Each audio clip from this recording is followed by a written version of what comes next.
Olá, pessoal! Meu nome é Maurício e sejam bem-vindos ao canal do e da Dev Eficiente. E nesse vídeo de hoje, eu queria falar um pouquinho sobre aquela sensação que às vezes os times de desenvolvimento têm, que é de que se eu não testar todo o meu sistema junto, o meu teste não vai ser bom o suficiente. Então imagina um sistema com 3, 4, 5 componentes diferentes e o time acha que ele tem que testar todos os componentes juntos. Então pensa mesmo num sistema distribuído, né? Esses componentes mandando mensagens um para o outro, e aí no final desse processo você faz a asserção, e aí sim você tem lá o seu teste end-to-end, teste de sistema, teste de integração, como você preferir chamar. E o que eu queria argumentar é justamente sobre o porquê que, na minha opinião, essa geralmente não é uma boa abordagem. A primeira é porque manter esse tipo de teste em escala é muito difícil. Então pensa que você vai querer ter centenas, talvez milhares de testes que te deem feedback. E se teste de integração é a sua única maneira de conseguir esse feedback de qualidade, obviamente, vai custar muito. Esses testes eles tendem a ser muito difíceis de ser escrito, eles tendem a ser mais devagar, porque eles esperam os diferentes componentes funcionar, eles tendem a ser um pouquinho flaky, ou seja, você roda o teste passa, às vezes ele não passa, etc. e tal. Você precisa de mais recursos na sua integração contínua para rodar esse tipo de teste. Em grande escala mesmo, fica às vezes até impossível de rodar esses testes para cada commit ou pull request que você faz. Não à toa, esse tipo de teste, as empresas rodam eles a cada 2, 3, 4, 5 horas. Então, difícil escalar. E não é isso que a gente quer quando se fala de teste, né? Em especial quando a gente fala de teste do desenvolvedor ou da desenvolvedora, que é geralmente o tipo de teste que eu foco. Você quer poder ter muitos deles. E você quer poder escrever eles de maneira muito fácil. Legal? Então esse é o ponto número 1. Agora, por que esse tipo de coisa acontece, né? O que faz as pessoas pensarem nisso? Bem, em primeiro lugar, claro, um sistema distribuído ou um sistema que usa múltiplos componentes tem lá os seus desafios, né? Passar mensagem para os diferentes componentes não é tão trivial. Se um componente no meio do processo falha, você tem que pensar em devolver essa informação para os componentes anteriores. Então tem várias coisas mesmo que só acontecem ou que façam sentido, façam você pensar em querer escrever um teste de integração. Mas vamos lá. Qual que é a abordagem que eu vou sugerir aqui? A abordagem que não só eu, mas outros também recomendam, né? Bem, a abordagem é simples. A ideia é que você consiga testar cada componente do seu sistema de maneira isolada. Ah, mas o meu sistema fala com um segundo serviço. Como que eu vou isolar isso? Bem, o primeiro sistema fala com o segundo serviço, então quer dizer que esses dois serviços eles têm um contrato entre si. Né? Olha, serviço, eu te dou essa API recebe isso, e se você me mandar isso, esse é o tipo de retorno que eu vou te dar. Então tem um contrato ali, de entrada e de saída. Então quando você está testando um componente, você está confiando que o contrato definido entre esses dois serviços funciona.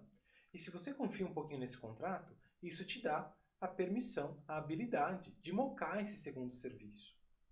Né? Você não precisa bater nele de verdade para testar a regra de negócio que você quer. Quando você olha o componente 1 faz uma chamada para o componente 2, o componente 2 retorna alguma coisa e o componente 1 continua essa execução. Você não quer testar muito a lógica do componente 2. A lógica do componente 2 você testa, claro, no componente 2. Legal? Então essa é a ideia.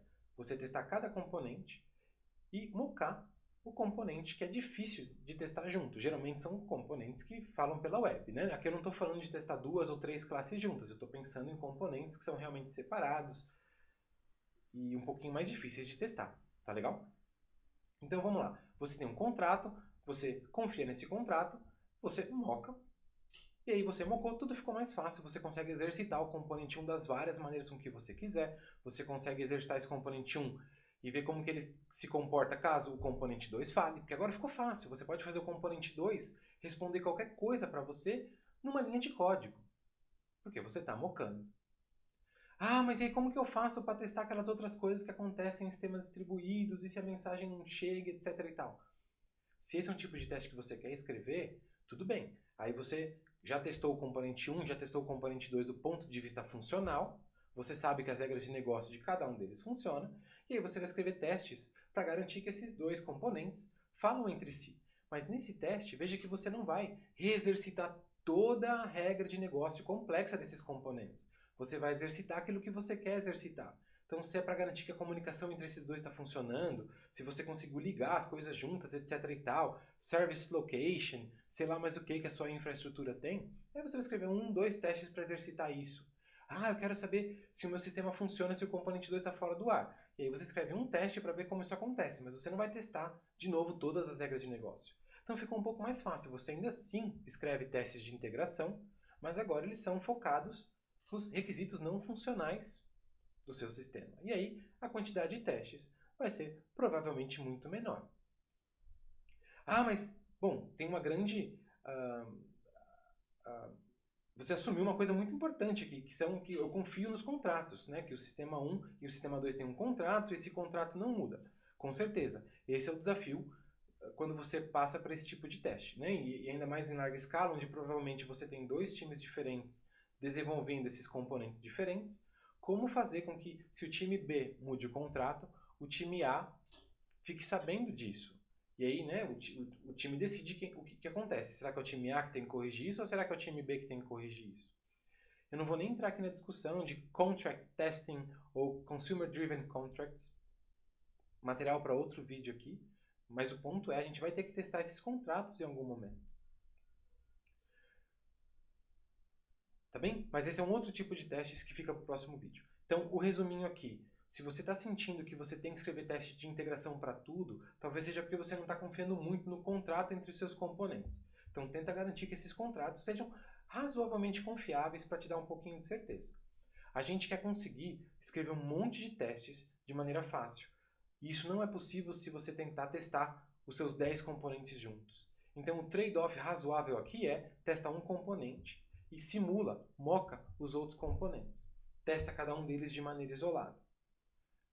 Ah, mas eu tenho alguns requisitos não funcionais que eu preciso testar. Aí escreve testes para esses requisitos não funcionais e esses testes vão ser um conjunto muito menor. Legal? Então é assim que eu, e não só eu, mas grande parte da comunidade tem abordado esse grande desafio que é testar sistemas de software que são cada vez mais complexos e cada vez dependem mais de outros sistemas que cada vez mais implementam fluxos de negócio complicados. Tem que dividir para conquistar o problema, senão a gente não consegue testar. Tá legal? Então, diz aí o que você acha, comenta aqui nesse vídeo e até a próxima.